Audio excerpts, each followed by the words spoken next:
ಆತ್ಮೀಯ H16 news ಅರ್ಥಾತ್ ಹೇ ಸೀತಾರಾಮಗೆ ಸ್ವಾಗತ. ನಾನು ನಿಮ್ಮವ MI ಅಥವಾ ಮಲ್ಲಪ್ಪ ಜೋತಾವಾರ್. ಆದ್ಮೇಲೆ ಈಗ ತಾವು ದಿನ ಸುದ್ದಿಗಳನ್ನ ಅದರ ಜೊತೆಗೆ ವಿಶೇಷತೆಗಳನ್ನ ನೋಡ್ತಾ ಹೋಗಿ ವಿಶೇಷ ಈ ಮೊದಲನೇ ಸುದ್ದಿಯನ್ನು ನೋಡಿ.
दूसरा है मैन्युफैक्चरिंग सेक्टर, वो 22 to 24% कंट्रीब्यूट करता है।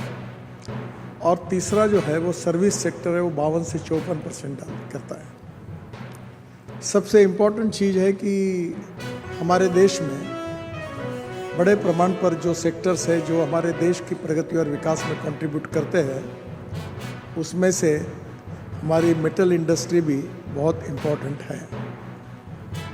एक सप्ताह के पहले आपने सुना होगा कि चेन्नई के पास प्रधानमंत्री जी हमारे न्यूक्लियर पावर प्लांट जहाँ होता है वहाँ गए थे और पहली बार 1950 से होमी भाभा से लेकर हम संशोधन कर रहे थे कि न्यूक्लियर पावर बनाने के लिए यूरेनियम का इस्तेमाल करना पड़ता है, पर पहली बार हमने सक्सेसफुली थोरियम से न्यूक्लियर पावर बनाने में हम यशस्वी हुए हैं। इसका मतलब बहुत बड़ा है। पूरे वर्ल्ड में जो थोरियम का टोटल स्टॉक है उसमें 25% इंडिया में है।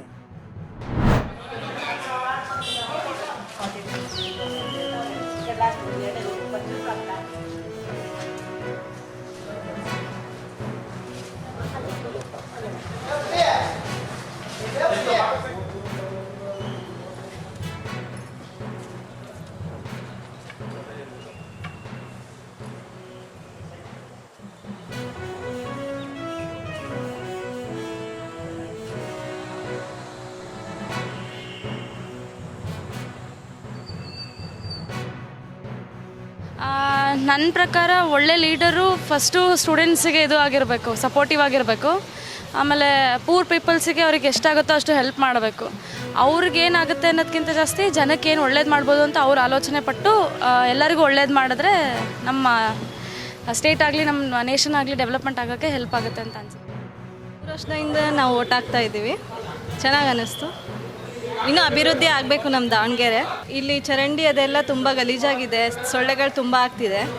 ಇನ್ನೂ ಅಭಿವೃದ್ಧಿ ಆಗಿ ಚೆನ್ನಾಗಾಗಲಿ ಅಂತ ನಾನು ಕೇಳ್ಕೊತೀನಿ. ಸ್ಲಮ್ ಎಲ್ಲನೂ ಚೆನ್ನಾಗಾಗಬೇಕು. ಸ್ಮಾರ್ಟ್ ಸಿಟಿ ಅಂತಿದ್ದಾರೆ, ಇನ್ನೂ ಸ್ಮಾರ್ಟ್ ಸಿಟಿ ಆಗ್ತಾ ಇಲ್ಲ.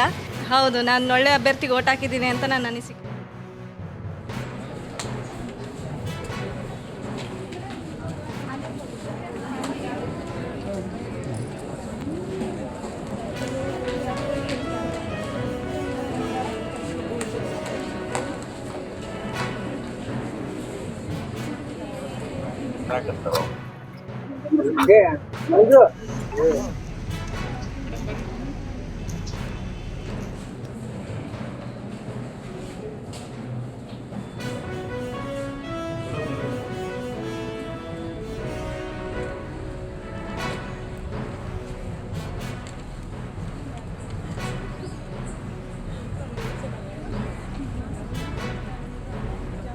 ತಾವೆಲ್ಲ ಇಲ್ಲಿವರೆಗೆ ಸುದ್ದಿಗಳನ್ನು ನೋಡಿದಿರಿ, ಜೊತೆಗೆ ವಿಶೇಷ ಘಟನೆಗಳನ್ನು ಸಹ ನೋಡಿದಿರಿ.